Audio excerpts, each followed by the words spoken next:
Drapeau israélien en bandoulière, c'est à pied que Mulat et ses amis se rendent à Jérusalem.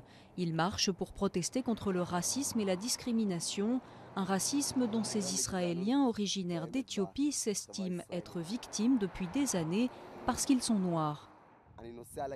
Je porte le drapeau israélien car j'appartiens à ce pays. J'ai le sentiment que c'est mon drapeau. Je veux que la société sente que j'en fais partie et ça devrait être le cas déjà.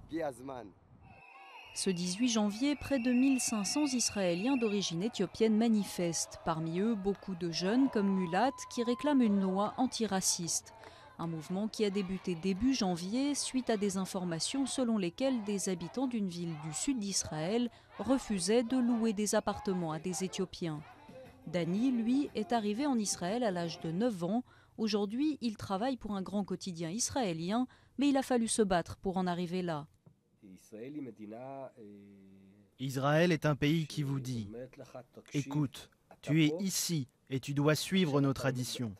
Si tu ne le fais pas, tu es mort. C'est comme un champ de bataille.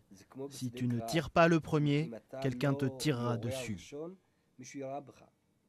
Israël compte aujourd'hui plus de 120 000 juifs originaires d'Éthiopie, mais le problème de l'intégration des minorités n'est pas récent.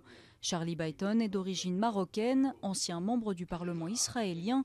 Il a combattu dans les années 70 pour l'intégration des juifs émigrés des pays arabes. Notre lutte nous a permis de leur montrer que nos origines n'étaient pas si mauvaises.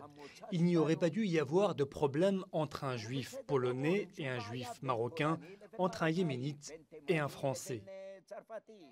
Une lutte que ces jeunes sont bien décidés à poursuivre pour mettre fin à la discrimination dont ils sont victimes. Certains pensent même à mener leur combat jusque devant le consulat israélien à New York.